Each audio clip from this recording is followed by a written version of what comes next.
Good morning, everyone. और good morning सभी को। And what an amazing morning this has been. Thank you, Shubhangi, for leading us in that worship session. और क्या ये अद्भुत सुबह रही है। धन्यवाद शुभांगी हमारी अगुवाई करने के लिए आराधना में। You know, I just want you to say something to your neighbor this morning. और मैं चाहता हूँ कि आप अपने बाजू वाले को कुछ कहे आज की सुबह में। God is speaking. परमेश्वर बात कर रहे हैं। I need to tune in my ears. मुझे मेरा सुनने को अच्छा करना है।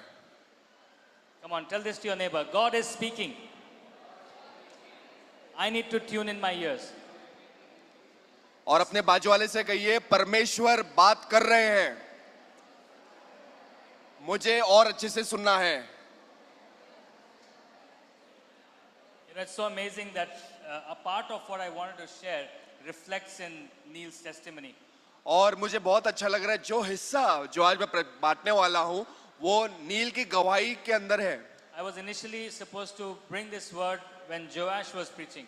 और ये वचन मैं तब लेकर आने वाला था जब जोएश प्रचार कर रहे थे। But God has his timing which is absolutely right. और परमेश्वर का एक समय होता है और वो एकदम सही होता है। When we understand the story of Jonah, और जब योना की कहानी को समझते हैं then understanding this would become a little easier. और जब हम इसकी कहानी को समझ जाते हैं तो ये समझना आसान हो जाता है। So I'm sharing from what I've been reading, you know, throughout this month. और इस हफ्ते के दौरान जो मैं पढ़ रहा हूँ उसमें से मैं बांटूंगा। And I would like you to open your Bibles and go to Hebrews chapter 4 with me. और चाहते हैं कि आप अपना बाइबल खोलें और इब्रानियों की किताब 4 में आप जाएं। God has been speaking to me through these words. और प्रभु जो है इस वचन से मुझसे बात कर रहे हैं। But I just want to stand here and say that I am not preaching. और यहाँ पर मैं खड़े होकर प्रचार नहीं कर रहा हूँ। I'm saying this because this is as much for me as much is it for you. और जितना ये मेरे लिए है उतना आपके लिए भी है। So Hebrews chapter 4 verses 1 to 16 actually. इब्रानियों 4 1 से 16। But right now I'm going to read only verses 1 to 3. और 1 से 3 ही पढ़ेंगे। Therefore, since the promise of entering his rest still stands, let us be careful that none of you be found to have fallen short of it. For we also have had the good news proclaimed to us, just as they did. But the message they heard was of no value to them, because they did not share the faith of those who obeyed. Now we who have believed enter that rest, just as God has said. और 1 से 3 वचन। परमेश्वर ने विश्राम स्थान में प्रवेश करने की यह प्रतिज्ञा अब तक कायम है, इसलिए हम सतर्क रहें और अपने लोगों में से कोई भी अयोग्य न ठहरे और उसमें प्रवेश करने से वंचित न रह जाएं। हम को उन लोगों की तरह मंगलमय सुसमाचार सुनाया गया है, परंतु उन लोगों ने जो संदेश सुना उन्हें उससे कोई लाभ नहीं हुआ, क्योंकि संदेश सुनने वालों में विश्वास पूर्वक उसको ग्रहण नहीं किया। इसलिए यदि हम विश्वासी बन गए हैं तो हम परमेश्वर के उस विश्राम स्थान में प्रवेश करते हैं जिसके विषय में उसने कहा, मैंने खुद होकर शपथ खाई, यह मेरे विश्राम स्थान में प्रवेश नहीं करेंगे। परमेश्वर का कार्य तो संसार की सृष्टि के समय ही समाप्त हो गया था। Amen. Let's pray. Father, we just want to come before you, and even as we go through these verses, Lord, open our hearts, open our ears, open our minds, that we may hear you, Lord God, and tune ourselves to you, so that, Lord, whatever you are speaking to us and our hearts as individuals, Lord, we will receive it straight away. और परमेश्वर जिस तरीके से आप इन वचनों के द्वारा हमसे बात कर रहे हैं पिता परमेश्वर, हम प्रार्थना करते हैं पिता परमेश्वर कि ये वचन हमारे दिल में हमसे बात करें। You know, this chapter is speaking to us as believers, and it's not speaking to unbelievers. और ये वचन जो है अविश्वासी लोगों को नहीं बात कर रहा है, ये हमसे बात कर रहा है। If you read chapter 3 and 4 together, you will understand that God is actually talking about Israelites who started well. और ये वचन का जैसे आप आगे पढ़ेंगे ये बताएगा कि ये इजरायलियों से परमेश्वर बात कर रहा है। But most of them had graves dug in the wilderness. और बहुत सारे लोगों की कब्र हो चुकी थी उस बंजर बियाबान में। You know, this warning that God is giving us through these verses is not about losing God's love. और ये जो चेतावनी जो परमेश्वर हमको दे रहे हैं, ये इस बारे में नहीं कि परमेश्वर के प्यार को हम खो बैठेंगे, but it's about missing God's rest. बल्कि ये है कि हम परमेश्वर के विश्राम स्थान को खो देंगे। So this morning I want to speak about something which all of us long for, but few of us get it. और हम में से बहुत सारे लोग इसकी चाहत रखते हैं, बट उनमें से बहुत कम लोग उसको पा पाते हैं, I'm talking about God's rest. और वो है परमेश्वर का विश्राम। In the verse 1 we see that there's a promise that God is giving, और हम पहले वचन में देखते हैं परमेश्वर एक प्रतिज्ञा देते हैं, that there's a door which is still left open. और एक ऐसा दरबार जो अभी भी खुला हुआ है। We do have the opportunity to enter, हमारे पास वो मौका है, वो अवसर है जिसमें हम अंदर आ सकते हैं, but only if we hear and obey. और वो तभी होगा जब हम उसकी आवाज को सुनेंगे और उसकी बात को मानेंगे। God is not asking us to be perfect. परमेश्वर हमें जो है सिद्ध इंसान होने के लिए नहीं बुला रहा है, What he is asking is the faithfulness of our hearts. पर वो सिर्फ इतना चाहता है कि हमारा दिल विश्वासु रहे। Here the word is actually asking us to be careful. और यहाँ पर ये जो शब्द है वो हमसे कह रहा है कि हम जो है सावधान हो जाए, ध्यान रखें। The fear of losing out here is not fear of losing our salvation, और यहाँ पर छूट जाने का मतलब ये नहीं होता कि हम अपने उद्धार से चूक जाएं, but it's about paying attention. पर वो इस बारे में कि आप ध्यान दें। God's lovingly saying, pay attention so that you do not drift away. परमेश्वर कह रहे हैं कि ध्यान दो ताकि तुम जो है कोई अलग राह पे ना चल दो। Our ancestors in Israel, they saw the miracles, they saw the manna coming down from heaven, they saw the water coming out of the rock, yet they were buried in wilderness.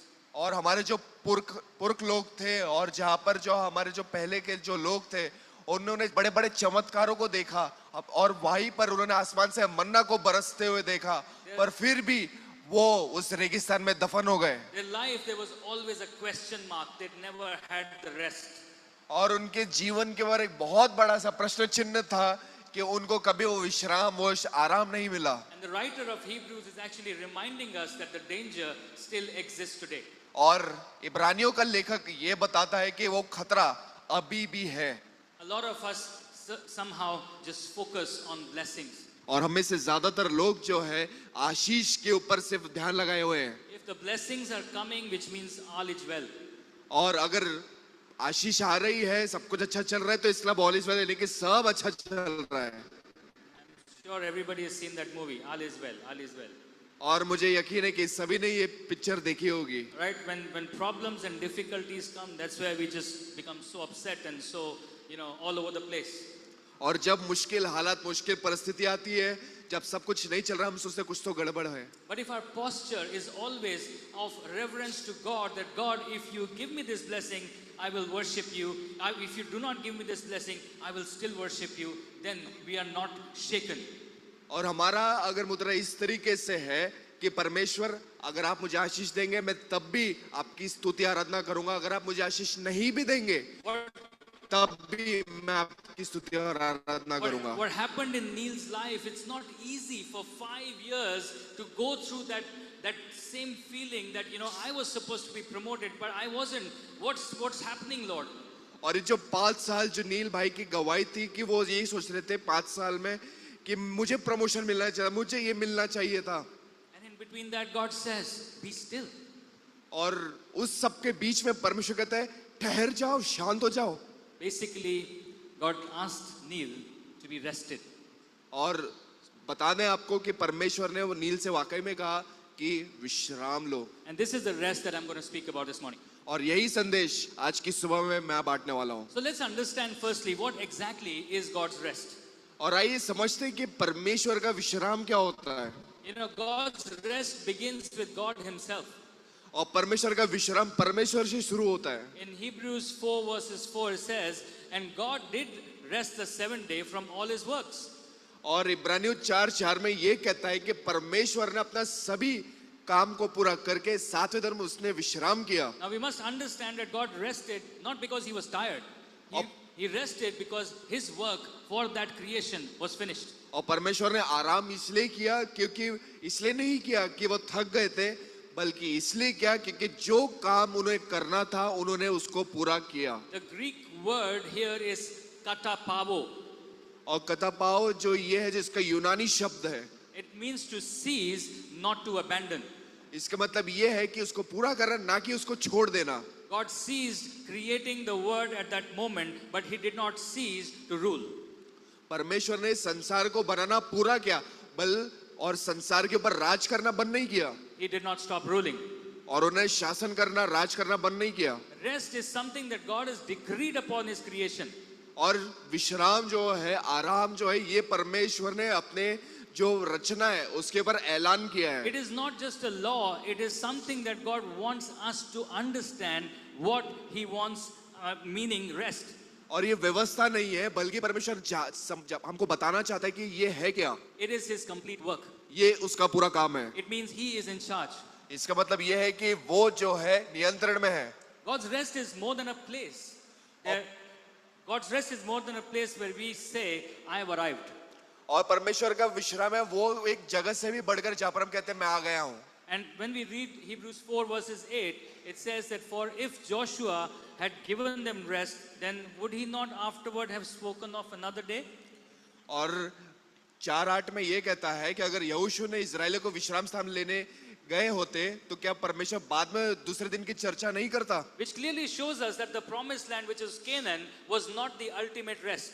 उसका मतलब ये था जो कनान देश था वो सिर्फ एक छोर नहीं था, सिर्फ रहने, वो आखिरी स्थान नहीं था उनके विश्राम का। So which in today's day and age means that our success is not our place of rest.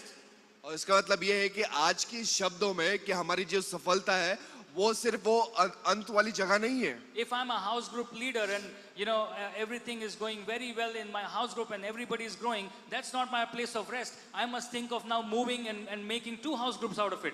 और अगर मेरा हाउस ग्रुप अच्छा चल रहा है, बढ़ रहा है, तो इसका ये नहीं कि हाँ ये बस होगा यहीं पे मैं विश्राम लूंगा, नहीं, बल्कि आपको ये देखना है कि आप कौन से और 2 जगह पर हाउस ग्रुप को खोलेंगे और वहां पर बढ़ाएंगे। A good season in a farmer's life or in our workplaces is not a place of rest. और एक किसान के जीवन में, हमारे जीवन में जो सबसे अच्छा जो समय होता है विश्राम का नहीं है। You know why? क्यों? Because we can have success, क्योंकि हमारे पास कामयाबी हो सकती है but we can still be restless. पर हम फिर भी जो है विश्रामहीन हो सकते हैं। So God wants us to understand that success doesn't define his rest. और परमेश्वर ये बताना चाहते हैं कि तुम्हारी सफलता जो है तुम्हारे विश्राम को नहीं दर्शाती। Another thing that helps us to understand is the word Sabbath, which in Greek is called sabastismos. और सबस्तिस्मोस जिसको जो यूनानी शब्द में कहा जाता है, जो सब्बत का जो शब्द है। And again in Hebrews 4:9 as we read, there remains therefore a rest to the people of God.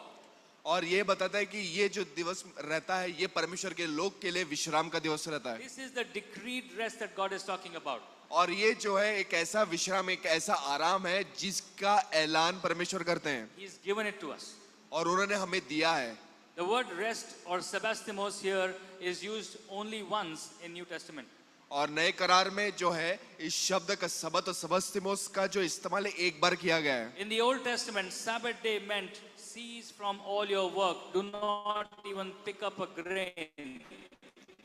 और पुराने करार में इस तरीके से बताया गया है कि सबत के दिन जो है कुछ आपको पूरा विश्राम लेना है, आपको एक दाना तक नहीं उठाना है। It was about a day और ये एक दिन के बारे में था because it was driven by the law.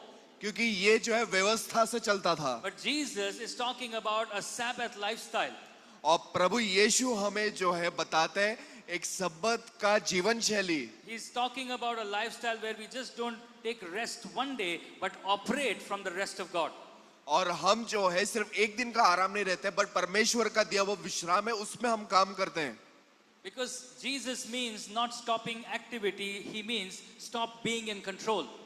और यीशु मसीह का ये नहीं मतलब है कि आप उन कार्यों से अपने आप को रोक के रखें, बल्कि ये है कि ये सारे कार्यों का जो नियंत्रण है आप उसे दे दें। We must release the control in his hands. और जो काबू है अपने हाथ से परमेश्वर के हाथ में देना है। That is the meaning of Sabbath lifestyle. और ये मतलब होता है एक सब्बत का जीवन शैली का। I want to explain this from one of my very personal examples.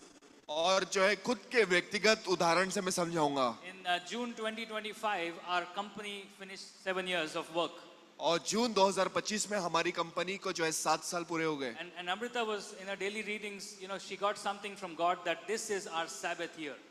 और बहन अमृता को जो है ये महसूस हुआ कि ये जो है हमारा सब्बत का जो है साल है. And I'm going to quickly read this from Leviticus 25. You can read the Hindi version from there. The Lord said to Moses at Mount Sinai, "Speak to the Israelites and say to them, when you enter the land I am going to give you, the land itself must observe a Sabbath to the Lord. For 6 years sow your fields, and for 6 years prune your vineyards and gather their crops.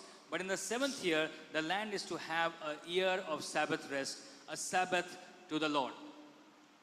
और यहाँ पर लय व्यवस्था की किताब उसका 25वां अध्याय.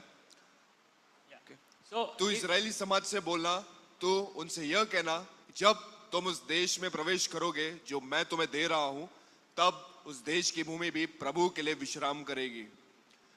तुम 6 वर्ष तक अपने खेत में बुआई करना, 6 वर्ष तक अपने अंगूर के उद्यानों में काट छाट करना और उसकी उपज एकत्र करना.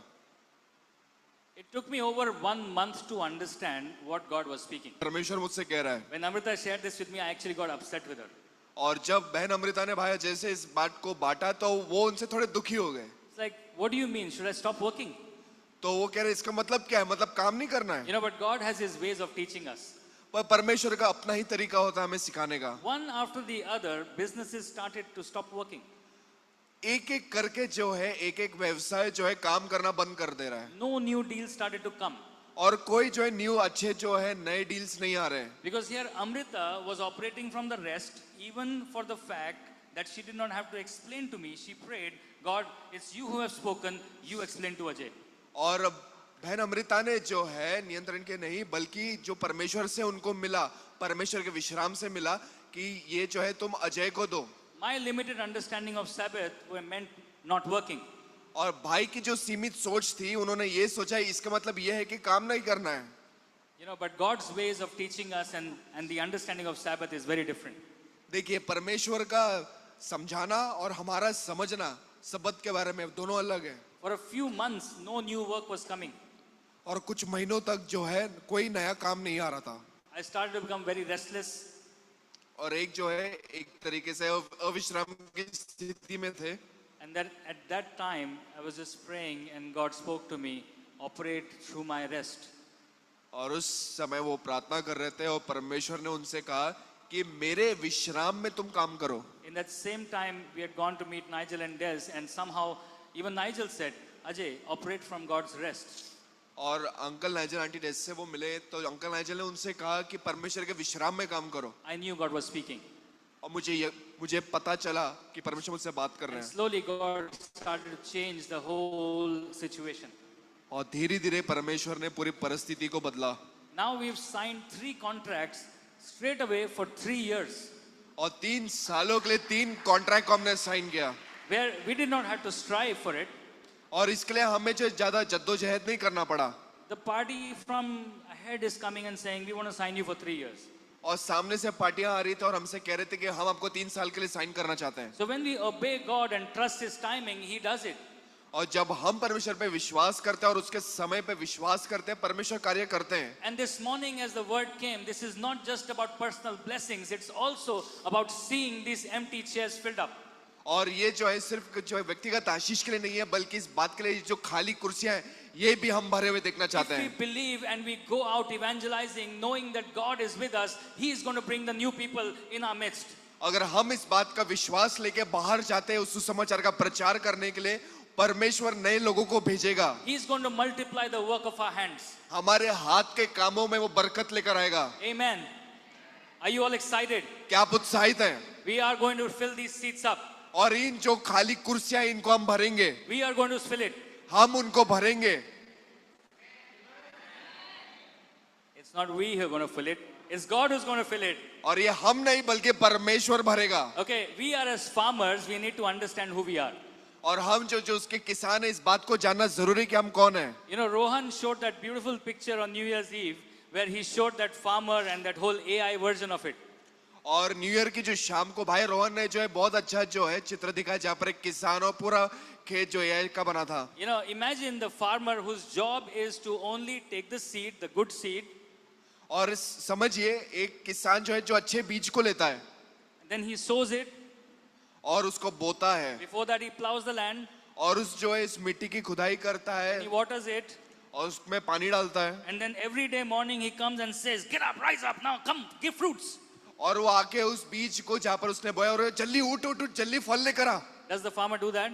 क्या किसान ये करता है? What does the farmer do? किसान करता क्या है? He rests वो विश्राम करता है, because he आराम knows करता है, because he knows that it's not in his hand.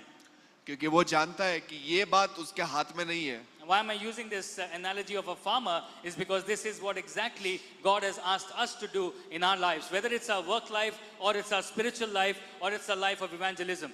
और ये मैं किसान का आपको के माध्यम से क्यों बता रहा हूं कि परमेश्वर हम चाहता है कि वो किस तरीके से हमारा इस्तेमाल कर रहे हैं अपने The word काम of की God जगह पे और बाकी जगहों the पे। word of God also says someone sows the seed, someone waters it, but it's God who brings fruitfulness to the plantation. और प्रभु का वचन कहता है कोई तो बोता है, कोई पानी डालता है, पर बढ़ाता तो परमेश्वर ही है। So the core definition of rest, which is also mentioned in Hebrews 4:10, that for he that has entered into his rest, he also has ceased from his own works. और इब्रानियों 4:10 में ये कहता है कि जिस व्यक्ति ने परमेश्वर के विश्राम स्थान में प्रवेश किया है उसने अर्थात यीशु को अपने कार्य को समाप्त कर उसके प्रकार की विश्राम को किया है। Now this does not mean inactivity. Please don't get me wrong. और इसका मतलब ये नहीं कि आप कोई काम ही ना करो। It actually means no longer trying to earn what God has already provided. इसका मतलब ये है कि उस चीज को कमाने की आपको जरूरत नहीं जो परमेश्वर ने पहले से आपके लिए रखा है। Now, if we take this in the context of our spiritual lives, a lot of times we strive to have a better spiritual life. और हम में से हर एक जो है जद्दोजहद करता है ये एक अच्छा आत्मिक जीवन होने के लिए। When I am consistent, God loves me more. यानी कि अगर लगातार मैं अच्छे से कर रहा हूं तो परमेश्वर मुझसे और प्यार करेगा। When I've messed up, God has gone far away from me. अगर मैंने कुछ गड़बड़ कर दिया परमेश्वर मुझसे दूर चले जाएगा। I must fix myself before approaching Him. और मुझे जो है अपने आप को एकदम लगा के रखना उसके पास You know, पहुंचने के this लिए। is a very humanly thought process when we are looking at me and my boss relationship. और हम जो है एक इंसान के तौर इंसानी तौर पे ये जो बड़ी आम बात है कि हम सारी चीजों को सही रखना चाहते हैं। But with God's kingdom, this is not the case. और परमेश्वर के राज्य में ये सही अलग है। God's word says that He took all our shame, all our sin on that cross, and He said, "It is finished." और बाइबल कहती है कि परमेश्वर ने यीशु मसीह ने अपने ऊपर ही पूरा शर्म पूरी लाज लज्जा सब कुछ अपने ऊपर ले लिया और उसको कहा कि ये पूरा हुआ। So if we have messed up, all we need to do is come to God and say, "God, I'm sorry. I want to start again." और जब आप कुछ गड़बड़ कर दें तो आप परमेश्वर के पास जाएं, परमेश्वर से क्षमा मांगे और प्रभु से कहे कि प्रभु मुझे माफ कर, मुझे वापस से सही चलना है। And as you do that, you enter God's rest. और जैसे आप ये करते हैं आप परमेश्वर के विश्राम में वापस से कदम रखते हैं। God's word says He's forgiven and forgotten your sins as much as from the east to the. और प्रभु का वचन कहता है उसने तुम्हारे पाप को माफ किया है और वो उसे भूल जाता है जैसे पूर्व से लेके पश्चिम तक। Here the understanding is that we must become the sons and daughters of God and not the servant mentality alone. और हमें जो इससे जो परमेश्वर के बेटे और बेटी बना ना कि उस गुलाम की मानसिकता को लेकर चलना है। A servant is always worried if he makes a mistake, he's going to get fired. और एक दास को हमेशा एक डर सताया रखता है कि अगर उसने गलती करी तो उसका मालिक उसको निकाल देगा। But a son or daughter, if he makes a mistake, all the parents are expecting is the child to come and say sorry, and then we start again. और जब आप अपने आप के अंदर एक बेटा और एक बेटी का मन लेकर आ जाते हैं तब जो है अगर आपसे गलती भी हो जाए तो आपका पिता जो है आपको निकालता नहीं बल्कि वो आपका इंतजार करता है आपका वापस आने का। And that's the meaning of God's rest that He's trying to teach us through this word of Hebrews. और यही मतलब है परमेश्वर के विश्राम का जो परमेश्वर जो है हमें इब्रानियों के किताब से बता रहे So हैं। why don't you take 1 minute and share what did you understand about God's rest to your neighbor? और आप जो है एक आध मिनट निकाल लीजिए और अपने पड़ोसी के साथ बताइए कि आपको क्या मिला अभी तक इस वचन से।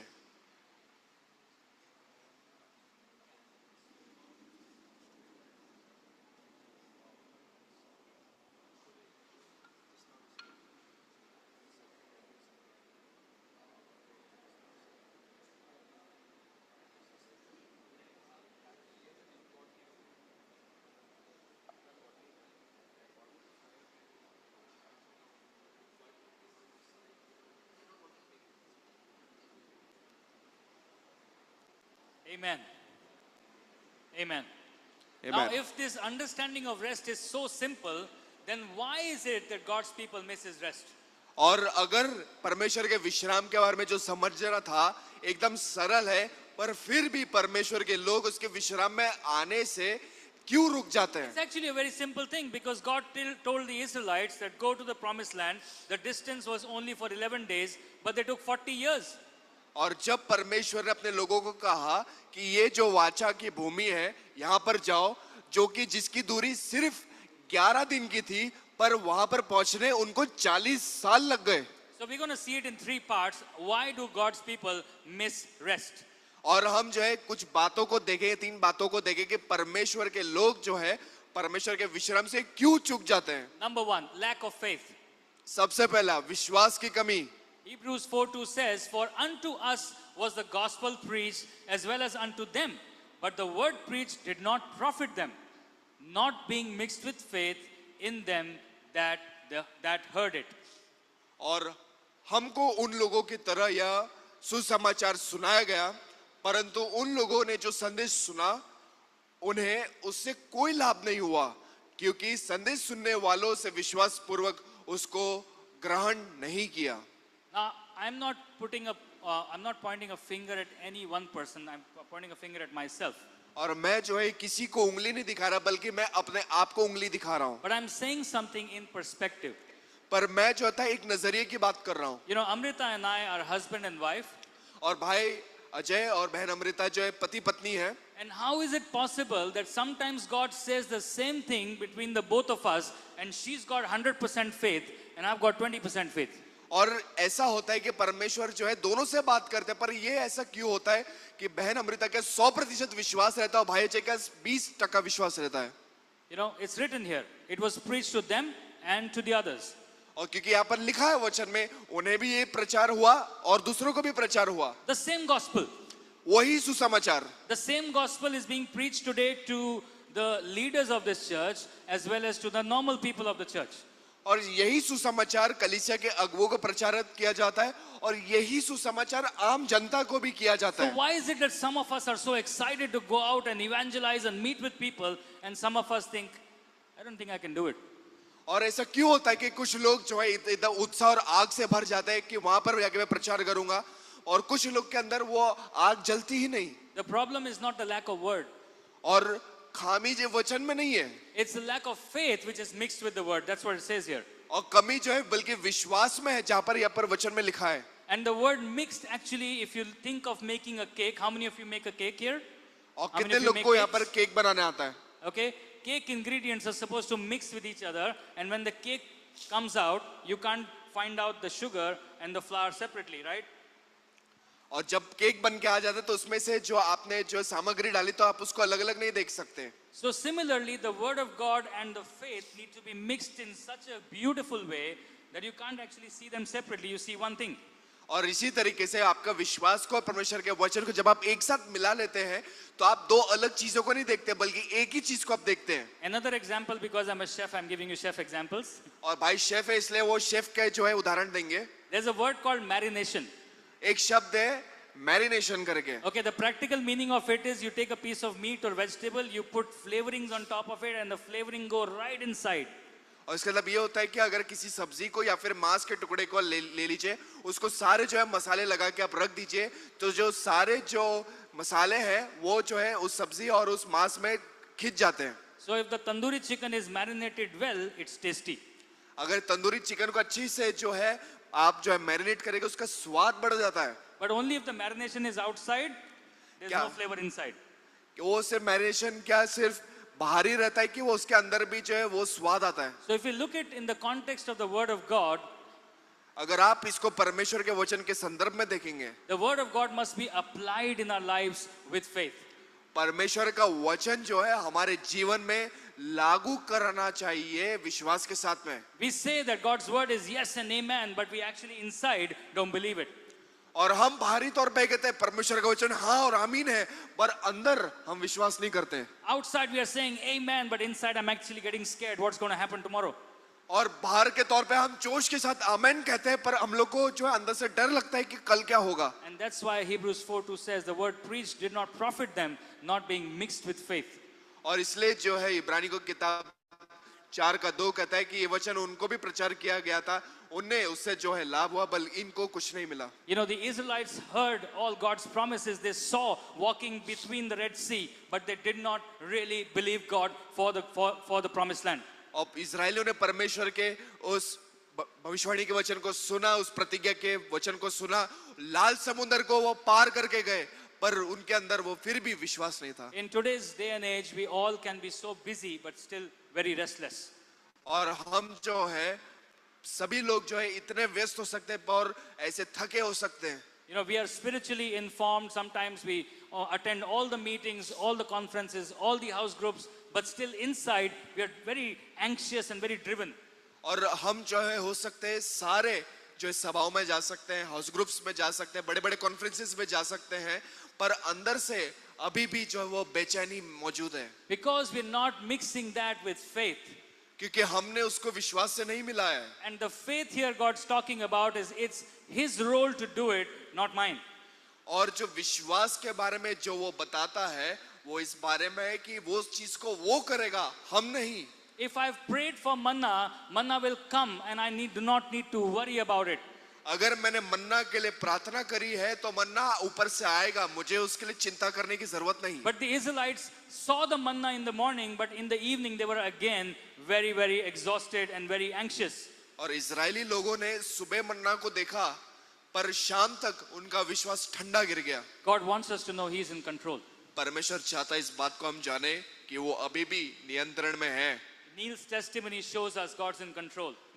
भाई नील की गवाही हमें बताती है कि परमेश्वर नियंत्रण में है. So there is no situation in our lives that God is not looking at. ऐसा कोई हालात या परिस्थिति नहीं है जिसको परमेश्वर नहीं देख रहा हो. You and I might think that God has forgotten. आप और मैं समझ सकते हैं, बोल सकते हैं कि परमेश्वर ने शायद हमें जो छोड़ दिया है. The other day, Alex brought in a word for someone in my family, and he actually used the same words. God has ceased, but He is not forgotten. और यहाँ पर जो है भाई एलेक्स ने जो भाई अजय के किसी परिवार वाले के लिए लेकर आया था कि परमेश्वर इस काम को किया है, पर परमेश्वर ने इस काम को छोड़ा नहीं है, भूला नहीं है. God's timing is what we need to trust on. परमेश्वर का जो समय है इसके ऊपर हमें विश्वास करना है. Having faith that God's word is true, yes and amen, and it will come to pass, and just stop there. और यहाँ पर है कि परमेश्वर का वचन हाँ और आमीन है, उस पर विश्वास करना और ये पूरा होगा. How is it possible that we actually believe God for eternity, that He's going to take us to heaven, but we do not believe Him for a Monday morning? और एक कैसी बात होगी कि हम परमेश्वर पे विश्वास करते हैं, परमेश्वर हमें अनंत काल का जीवन देंगे, पर इस बात पर हमें जो है यकीन नहीं रहता कि आने वाले सोमवार को क्या होगा. So sometimes we pray and then we panic. और उसके बाद जो है कि हम प्रार्थना करते हैं वापस से भूल जाते हैं. Understand, church, that God's intention for the Israelites was His rest, and His intention today for us is His rest. और परमेश्वर का जो उद्देश्य था इजरायलियों के लिए वो परमेश्वर का विश्राम था, और परमेश्वर का उद्देश्य हमारे लिए भी उसका विश्राम है. Let's not be like the Israelites. When God delivered them, they rejoiced. और इजरायलियों की तरह ना बने कि जब परमेश्वर ने उनको आजाद करवाया वो आनंद बनाए, But as soon as the pressure came, they started to complain. और दबाव जैसा है वो कुड़कुड़ करने लग गए. And when there was delay, they said, He doesn't exist. और जब देरी हुई तब उन्होंने कहा परमेश्वर तो है ही नहीं. To the extent when Moses went up to Mount Sinai and did not come for 40 days, people along with Aaron made a golden calf. और जब मूसा 40 दिन के लिए जो है पर्वत सियोन पर गया था, तब हारून भी नीचे था, पर लोगों ने जो है सोने का बछड़ा बना दिया. Let time do not make or break our faith. ये जो समय है इंतजार का, ये हमारे विश्वास को तोड़े नहीं. Let us know that God's word is true, yes and amen, and it will come to pass. और इस बात को जान लीजिए कि परमेश्वर का वचन जो है वो प्रबल है और वो हाँ और आमीन है. The second reason is delayed obedience. और दूसरा है कि जो देरी से किया जाने वाला अनाज्ञा पालन. That's why we don't get His rest, is delayed obedience. और इसलिए जो है हमें जो है उसका विश्राम नहीं मिलता, क्योंकि हम उसकी बात को देरी से मानते हैं. Hebrews 4:7 says, Today, if you hear His voice, do not harden your hearts. और इसलिए इब्रानियों 4:7 कहता है, अगर तुम उसकी आवाज को आज सुनते हो, अपने दिल को कठोर मत करो। I'm sure the writer of Hebrews is writing this specific word today for a reason. और मुझे ऐसा लगता है कि इब्रानियों का जो लिखने वाला है, वो मुझे ऐसा लग रहा है एक कारण है जहां पर वो हमेशा जो है आज के बारे में लिखता है। Because hardened hearts don't happen immediately. क्योंकि जो कठोर दिल है, दिल कड़क सिर्फ ऐसे नहीं बनता, It happens slowly. धीरे धीरे होता है। God speaks about unforgiveness. God speaks about, forgiving someone who's done something and letting it go. Or God is speaking to us about correcting a habit. What is our response? We say, later, Lord. Maybe not now. Maybe next season. Maybe He should come and settle with me. और जब परमेश्वर हमको कुछ करने को कहते हैं, हो सका आपने किसके दिल में कड़वाहट भरी हो, परमेश्वर ने उसको बोला होगा कि चलो इसकी दिल में से कड़वाहट निकाल दो, आपसे कहा होगा, आपसे किसी ने गलत किया रहेगा, आपको ये बोला रहेगा कि परमेश्वर ने कि इसे माफ कर दो, तो हम क्या बोलते हैं? प्रभु अभी नहीं, बाद में, अभी नहीं प्रभु, हम थोड़े समय बात करेंगे। प्रभु उसकी गलती थी, वो आके मुझसे सामने से बोलेगा तो मैं करूंगा, तो हम इसमें देरी लगा देते हैं। Rest is not lost suddenly, it's leaked slowly. और परमेश्वर का वो जो विश्राम है अचानक से जाता नहीं, वो धीरे धीरे करके जाता है। And partial obedience, we think that God is a God who understands. He understands what I'm going through. और हम जो है आधे दिल के साथ रहते हैं और हम ये बोलते हैं प्रभु तो जानता है, प्रभु तो मेरी बारे में समझ, प्रभु मेरी मजबूरी को जानता है।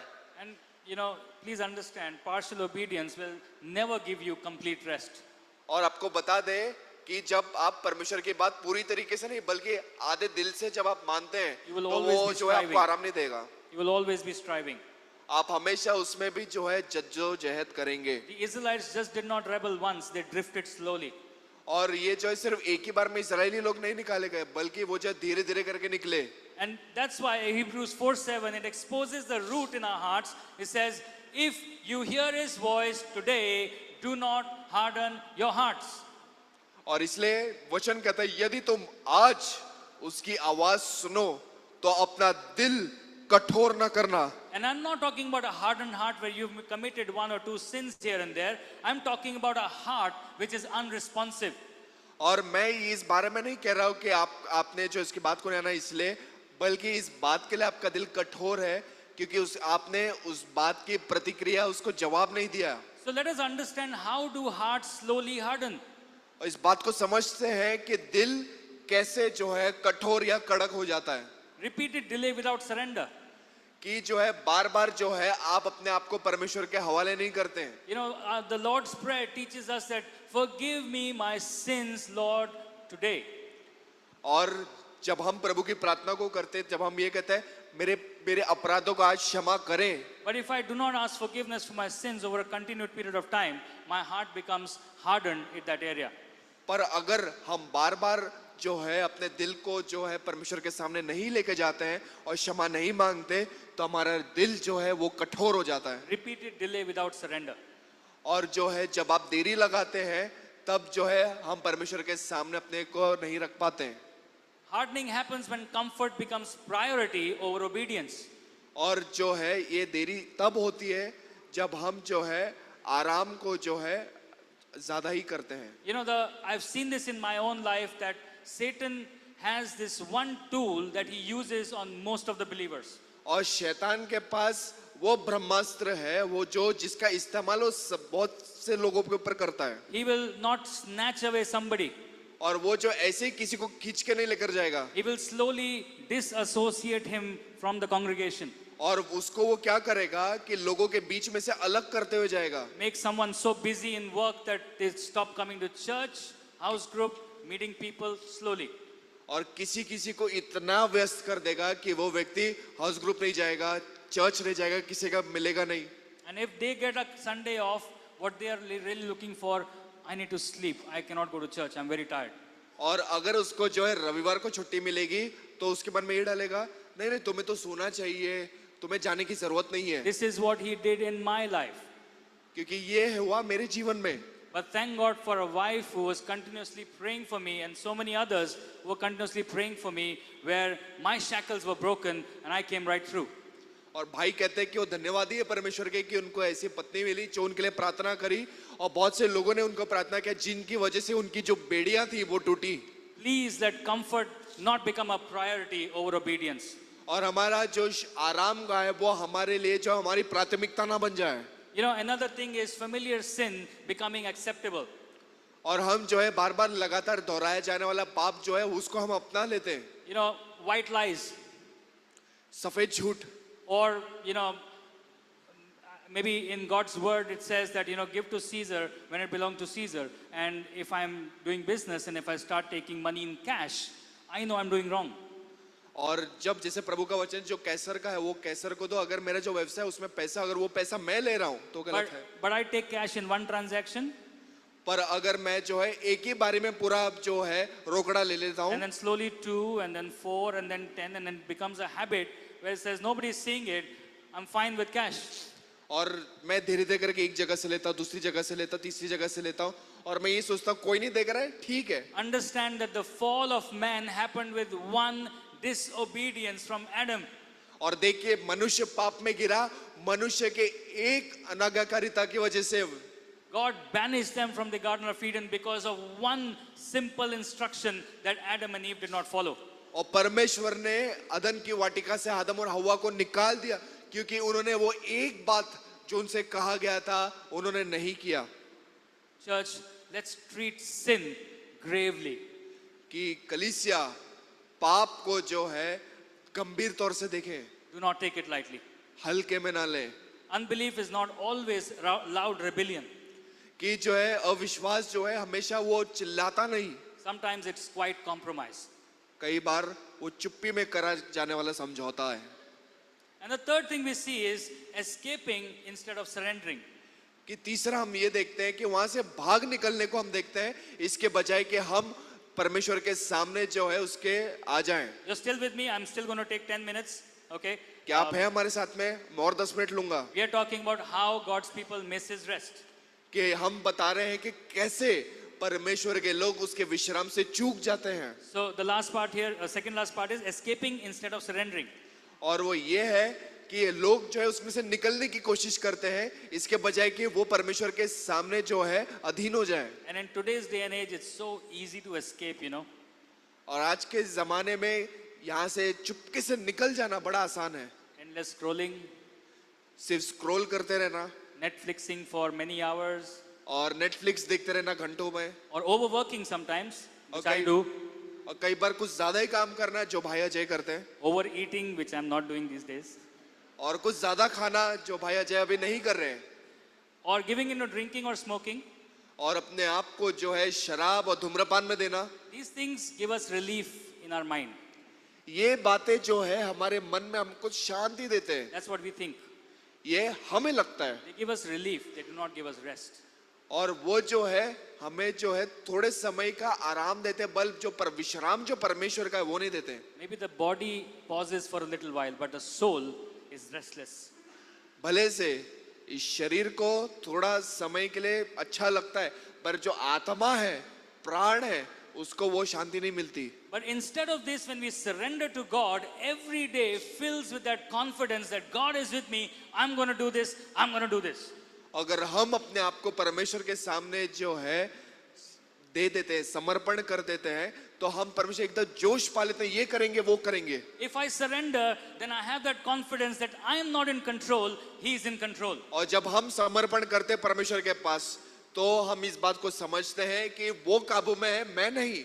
There was a time when we were waiting upon 4 clients giving us huge payments which was blocked. और हम एक ऐसा समय था जो 4 क्लाइंट का हम इंतजार करते क्योंकि वो हमें बड़ा पैसा देने वाले थे, पर वो ब्लॉक हो गया। For many months I was very jittery inside my heart. और अंदर से जो बड़े असमंजस में पड़े हुए थे। But then Amrita kept encouraging me, just leave it, you know, just leave it to God. Let's just trust God. और बहन अमृता भाई के पास आती है और उनसे ये कहते कि सब कुछ परमेश्वर पे छोड़ दो। And that year when the books closed, our CA told us that you actually doubled your revenue which was lost. और जब वो जो है अपना हिसाब किताब खत्म कर रहे थे तो उनके जो सीए उन्होंने कहा कि जितना तुमने जो पिछले साल का था उससे 2 गुना ज्यादा तुमने अब कमाया है। God gave it back not 1 but 2 times. परमेश्वर ने एक बार ही नहीं बल्कि 2 गुना परमेश्वर ने दिया। So we need to just trust God. तो हमें परमेश्वर पे विश्वास करना है। And the last thing how we lose God's rest is carrying burdens which God never asked us to carry. और चौथी बात कि हम अपने विश्राम से इसलिए चूक जाते हैं क्योंकि हम जो है कुछ ऐसा बोझ लेकर चलते हैं अपने ऊपर जो परमेश्वर ने हमें नहीं कहा उठाने। You know, a classic example which me and my brother sometimes talk about is that we pray in the morning, and as soon as the prayer is finished, we get out in our car, and the prayer was that Jesus, why don't you drive my car, drive my day, you know, drive me to success.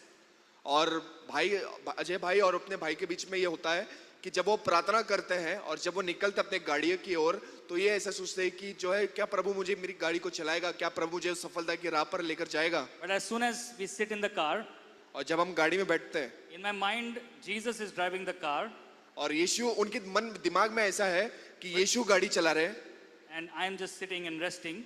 और मैं बाजू में बैठ के आराम कर रहा हूँ। But after some time in my life, I see, no, Jesus is driving the car too slow. और मैं ऐसा सोच रहा हूँ कि यीशु गाड़ी तो चला रहे बट बहुत जो है धीमा चला रहे हैं। And then I just come to the driver's seat and start driving myself. और मैं ऐसा करता हूँ कि मैं अब ड्राइवर की जगह पर आ जाता हूँ और खुद गाड़ी चलाने ले जाता हूँ। You know, we've given our problems to God. Now trust Him. He will do it. हमने अपनी समस्याएं परमेश्वर को दे दी तो उसके पर विश्वास रखें, वो कर लेगा। One thing that I'm still challenged, and my son is sitting here, I'm saying it with all humility.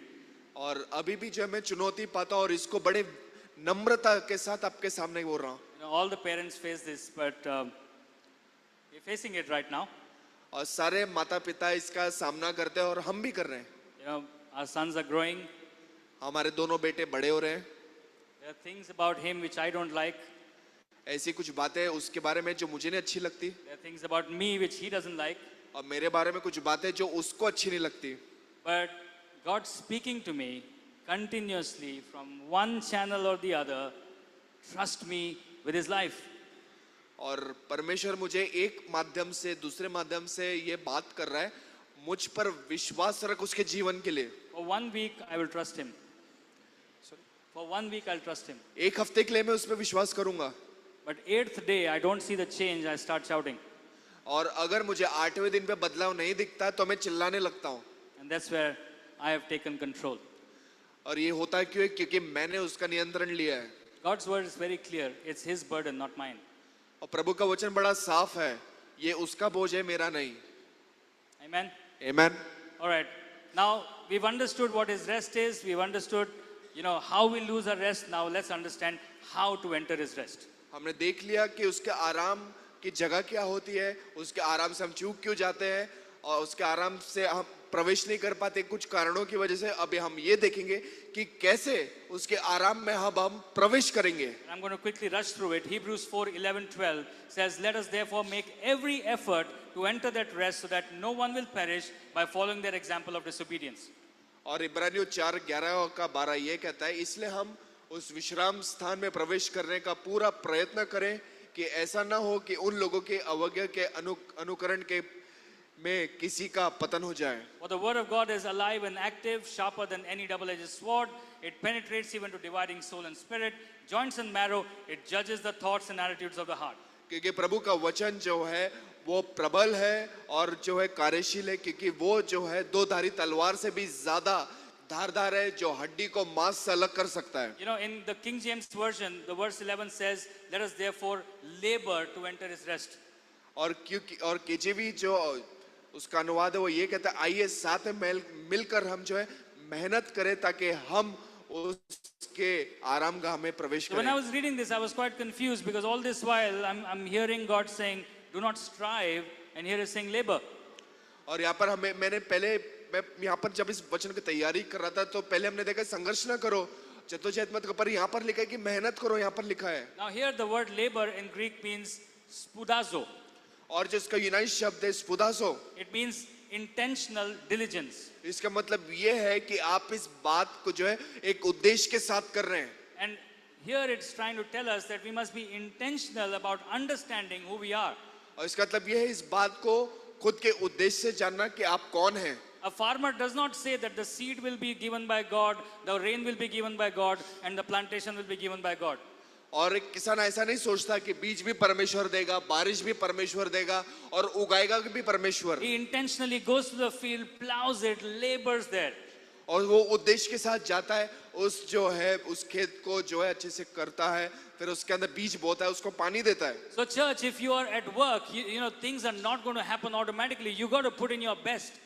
और कलीसिया आपका जब आप काम करेंगे ये सिर्फ ऐसा ही नहीं होगा, आपको अंदर मेहनत भी करनी पड़ेगी। And each one of us now, you know, we are meeting out, we are going to friends, you know, and if we are not going, people are not going to come and fill these chairs automatically.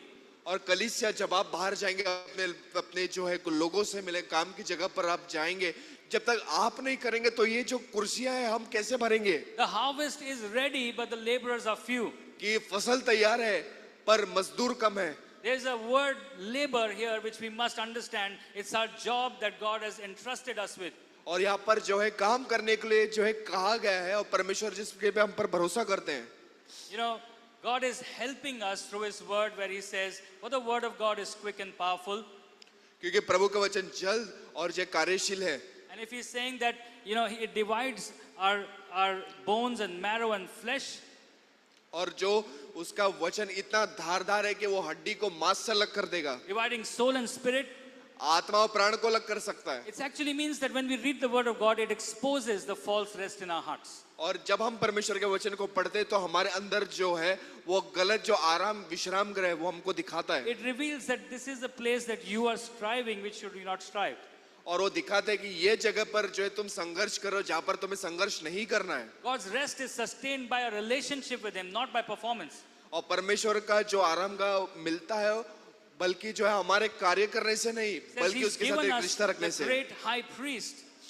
जब आप He's given us the great high priest. और उसने जो हमें दर्जा दिया है महायाजक का, No, God has given us the great high priest. और परमेश्वर ने जो हमें महायाजक दिया है That's Jesus. और वो यीशु है, He empathizes with us. और वो जो हमारे साथ उस मेल को He रखता है knows what we're going through.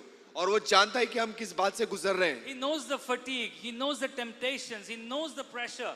और उस थकान को, उस जद्दोजहद को जानता है, उस दबाव को जानता है। But what He's wanting us to do is that when we come in that pressure, do not start skipping church or family or relationships. और वो कहता है कि जब तुम इस दबाव में हो तो कलीसिया में जाना बंद मत करो और रिश्तों को मत खो। When you're under pressure, don't say, I got to fix myself. और जब आप दबाव में हो तो ये मत कहिए कि मुझे जो अपने आप को सही करना है। We come to the throne of grace. हम अनुग्रह के सिंहासन के पास आते हैं। That's why Hebrew 4:16 says, let us therefore come boldly unto the throne of grace. और इसलिए जो है इब्रानियों 4:16 में ये कहता है इसलिए तुम जो है धाड़स के साथ उस अनुग्रह के सिंहासन के पास आओ। It's a free, confident access that God is giving us. Come to me and I will give you rest. और ये जो है परमेश्वर हमें दे रहा है कि हम जो है डर कर नहीं बल्कि निडर होकर उसके सामने जाएं। 2 weeks back we heard Jonah's story and we understood that Jonah ran, but God ran after Jonah. हमने देखा कि योना जो है परमेश्वर से भागा और परमेश्वर योना की ओर भागा। Jonah was resisting God, but God was pursuing him with a storm. और परमेश्वर से वो दूर कर रहा था अपने आप को, वो परमेश्वर ने उस तूफान में आके उससे मिला। But ultimately God brought Jonah back into His will. और परमेश्वर ने किया कि योना को वापस से निकाला और वहां पर रख दिया। And that's God's will and His heart for each one of us. और यही परमेश्वर की इच्छा है, उसका दिल है हमारे लिए। He does not want us to be seen or being there in the whale's stomach. और वो नहीं चाहता है कि हम जो है उस बड़ी मछली के पेट में मर जाएं। He does not want us to be drowned. वो नहीं चाहता है कि हम डूब जाएं। He does not want us to be in Tarshish. और परमेश्वर ये नहीं चाहता है कि आप टार्शीश क्यों निकल He जाएं। wants us in His will and in His will. परमेश्वर चाहता है कि हम उसकी इच्छा में रहें और उसकी इच्छा में बने रहें। So this morning we also heard that entering God's rest is not a place but a posture. हमने इस बात को जाना कि परमेश्वर का विश्राम कोई जगह नहीं बल्कि एक आसन, एक मुद्रा है। If God stops speaking in our lives, that is the time we have no hope.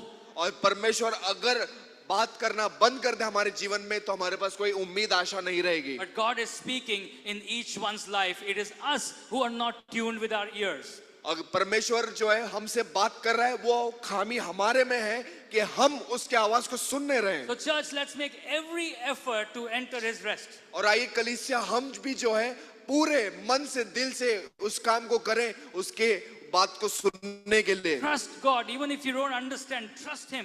अगर आपको समझ में भी नहीं आ रहा, उसके ऊपर सिर्फ भरोसा रखिए, उसके ऊपर विश्वास रखें। Even if you have no full clarity, obey Him. अगर आपको आगे का कुछ पता नहीं, आगे का साफ साफ आपको कुछ पता नहीं, परमेश्वर पे भरोसा रखें। Even when results are delayed, be faithful. और जब आपका जो नतीजा है जो अलग आएगा, पर फिर भी आप विश्वासु रहें, Because we have a high priest that understands our weakness. क्योंकि हमारे पास एक महायाजक है जो God's- हमारी कमजोरी को God's समझता है। faithfulness is greater than my inconsistency. God's faithfulness is greater than my inconsistency. और परमेश्वर की जो है विश्वास योग्यता वो महान है, मेरे जो है बार बार लगातार नहीं करने से भी बेहतर।